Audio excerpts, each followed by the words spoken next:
আমার ব্যক্তিগত মতামত হচ্ছে এই পাগলামি চিন্তা শেখ হাসিনা এই মুহূর্তে ভুলেও করবেন না, নাম্বার 1।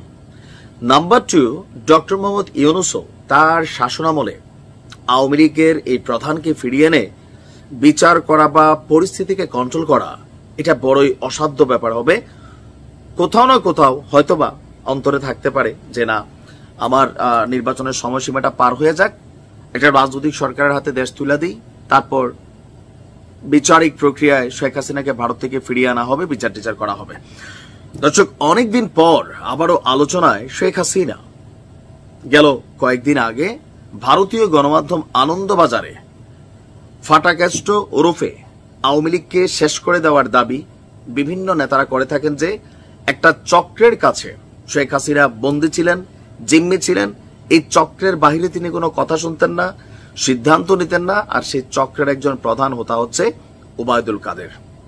তো শেখ হাসিনার পরে দলটির সর্বোচ্চ গুরুত্ব পদে থাকা এই ব্যক্তি ভারতের আনন্দবাজার পত্রিকায় কিছু বক্তব্য দিয়েছেন। তবে এই বক্তব্যে আমার কাছে মনে হয়েছে পলিটিক্যাল বক্তব্য। বাস্তবতা হচ্ছে শেখ হাসিনা বা ওবায়দুল কাদেরের মতো নেতারা জীবনেও আগামী 2-4 বছর বাংলাদেশে ঢুকবেন না, পরিস্থিতি তাদের অনুকূলে না গেলে। কারণ এখনো টোটালি প্রতিকূলে। আসলেই গ্রেপ্তার হবেন, বাকি এমপিরা রাস্তায় লাঞ্ছিত হবে, মব হবে, অনেক কিছু কিন্তু হবে। আর এই ঘটনাগুলায় সর্বসম্মতভাবে আওয়ামী লীগের বিপরীতে যারা রাজনীতি করে এক হয়ে যাবে। সো এই পাগলামি তিনি করবেন বলে আমার মনে হয় না। এখন তিনি আপনার বলছেন আনন্দবাজারকে দেওয়া সাক্ষাৎকারে যে শেখ হাসিনা শত শত খুনের মামলা মাথায় নিয়ে কবে দেশে ফিরবেন প্রশ্ন ছিল, কবে হবে তার বিচার। তো ওবায়দুল কাদেরের বক্তব্য, সবাইকে ধৈর্য ধরতে হবে। তিনি প্রতিদিন দেশের নেতাকর্মীদের সাথে যোগাযোগ রাখছেন, অনুপ্রেরণা দিচ্ছেন। এমনকি ঈদের দিন বিকেলে শেখ হাসিনার সাথে ওবায়দুল কাদেরের কথা হয়েছে, সুস্থ আছে।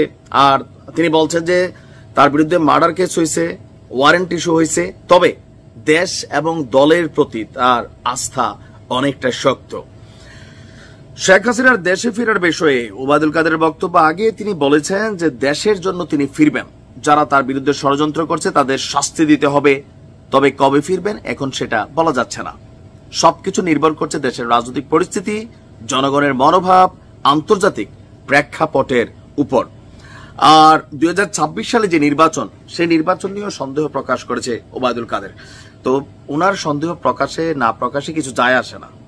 তবে শেখ হাসিনা বাংলাদেশে ফিরা নিয়া যে প্রশ্নবোধক চিহ্ন বা আনন্দবাজার বা বিভিন্ন গণমাধ্যমে যে নিউজগুলো আসছে, আমি হলফ করে বলতে পারি এটা ভাই পাগলেও বোঝে। আওয়ামী লীগের গত 17 বছরের শাসনামলে শত শত না হাজার হাজার ভুল করছে আওয়ামী লীগ।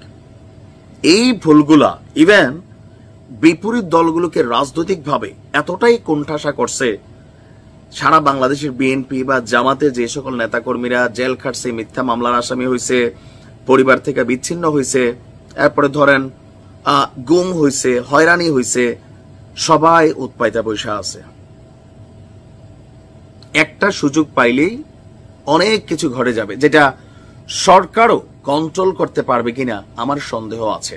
যদি খবর আসে যে শেখ হাসিনা দেশে ঢুকবেন, আপনি দেখবেন বিএনপি, জামাত ইসলাম, এনসিপি, ইসলামিক দলগুলা বা আরো যারা, তারা সবাই একত্রিত হয়ে 32 যেমন ভাঙা দিছিল, ঠিক ওই রকম আরো খারাপ পরিস্থিতি দেশে তৈরি হবে। আর বাকি রইল নির্বাচনে জয়ের বিষয়। হ্যাঁ, এখনো বাংলাদেশের কিছু কিছু জায়গায় আওয়ামী লীগ জয়লাভ করবে, 2-4-10টা সিট পাবে, এটা বাস্তব। কিন্তু বাকি জায়গাগুলোতে বা জনগণের প্রতি যে ইফেক্টের একটা ইস্যু আছে, জনগণ যে ইফেক্ট হয়েছে, তো সেগুলোর কি একটা জবাব লাগবে না? এই যে দাগগুলা, ক্ষতগুলা, এগুলা মুছতে সময় লাগে ভাই।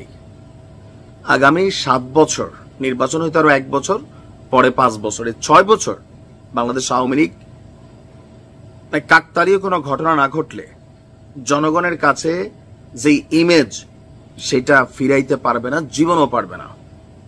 অনুতপ্ত হইতে হবে, ভালো কাজ করতে হবে, ক্ষমা চাইতে হবে, ভুল স্বীকার করতে হবে। তারপরে যেই সরকার ক্ষমতায় থাকবে তারা যখন ভুল করবে, একের পর এক জিনিসগুলো নিয়ে ঘটনা ঘটবে, তখন হয়তো জনগণের কাছে একটা সময় ফিল হইতে পারে যে না, আবার আওয়ামী লীগরে আনো। তবে দল হিসাবে এই মুহূর্তে সাময়িকভাবে নিষিদ্ধ। তা আমার কাছে মনে হয়েছে এগুলা পলিটিক্যালি আপনার নেতাকর্মীদের উজ্জীবিত করার বক্তব্য।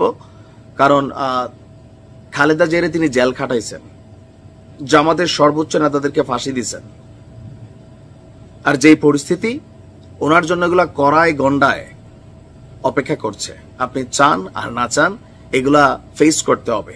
সো মনে হয় না যে তিনি এই ধরনের আত্মঘাতী সিদ্ধান্ত নেবেন। ভালো থাকুন।